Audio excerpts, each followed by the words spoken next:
Okay, so in the last video we talked about the solar plexus Manipura chakra, and which Hindu deity was really good for strengthening the Manipura chakra or the solar plexus.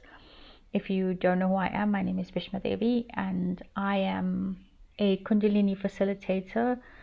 I speak all things Kundalini awakening, yin yang balance, and chakras, and generational clearing, karma clearing, all of that stuff.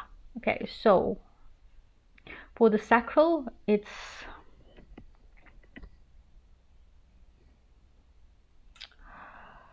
is Saraswati. Okay, her name itself means she who is in flow. That's what Saraswati means, she who is in flow. And the sacral is all got to do with flow, water, and creativity, inspiration, cycles, right? Mother Nature. And so she deals with all things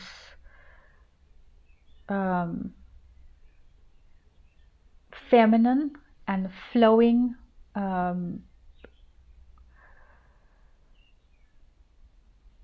yeah, Saraswati, definitely Saraswati, for sure. Okay, but I also want to say that because the sacral is such a strong feminine, like it is a feminine energy chakra, that any of the feminine deities or any of the feminine goddess is feminine, but any of the feminine, divine feminine deities is good for the sacral, even if it's Lakshmi or Radharani or Sita or Durga. They're all very good for the sacral. But for me, I find that Saraswati has always been the most effective for the sacral, purely because she is all about creative energy and Mother Nature and flow and cycles and all of those inspiration and all of those beautiful things, music and arts and education and all of those beautiful things. Okay, so yeah, okay, then root chakra. Now root chakra is quite a big one, because I think in this journey, spiritual awakening, if you are someone on the journey of spiritual, like on your spiritual awakening journey, and you're meditating and all of that stuff, we actually think sometimes that our hardest and our most work is about the crown chakra and third eye. Not really. The hardest work is the root chakra. The crown chakra can be very easily activated through meditation and chanting and pranayama breathing and yoga. All of these practices will activate the crown chakra, right? Even the third eye as well. It's actually very easy to activate the third eye. We spend a lot of time thinking that I have to like meditate a lot and connect a lot. We actually do a lot in terms of what happens up here, like from the third eye into the crown, because we think we have to get to God, we have to connect to God, we have to connect to the universe, or because this is our because that's the journey, right? That's what we're told, that our journey is to connect back to source, and it's all about the crown chakra, and it's all about the activation of the crown chakra, and the stronger the crown chakra, the better. But in actual fact, the hardest work for a spiritual journey lies in the root chakra, because it deals with our survival and our basic needs and the things that keep us, I'm not going to say attached to this world, but keeps us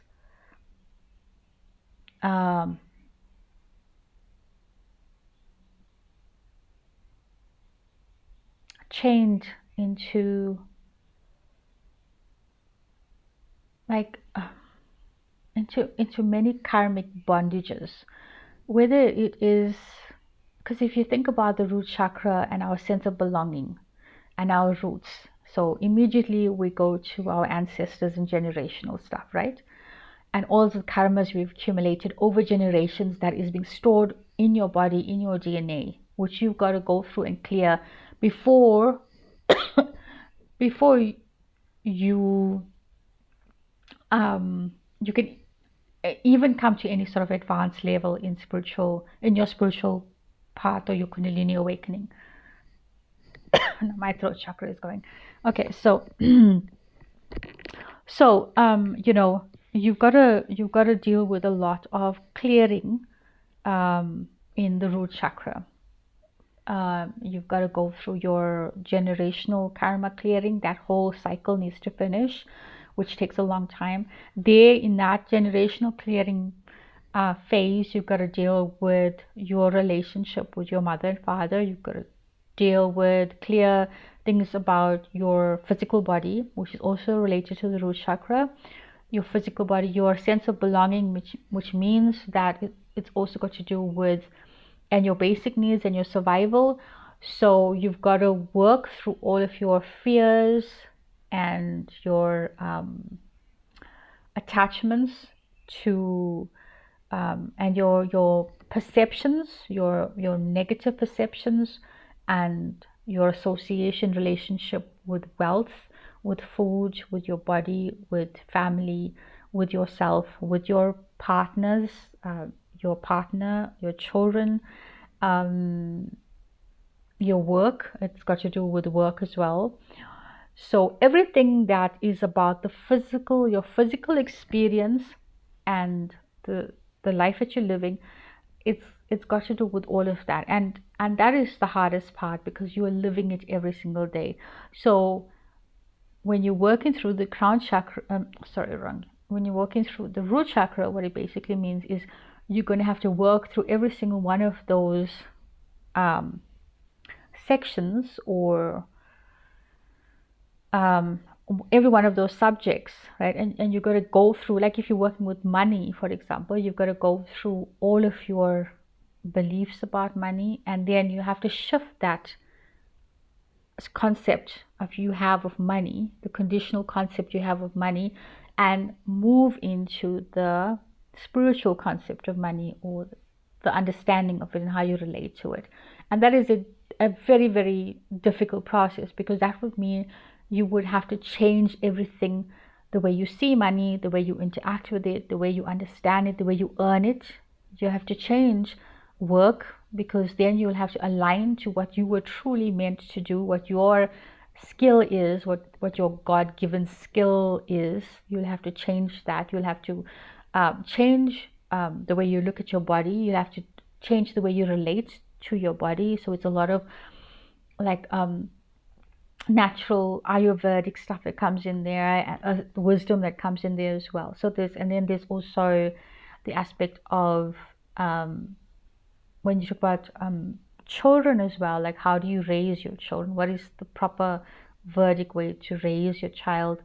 And what is your responsibility as your parent? So there's so many things to cover there in that root chakra. Okay, it's extremely vast, extremely intense, extremely detailed.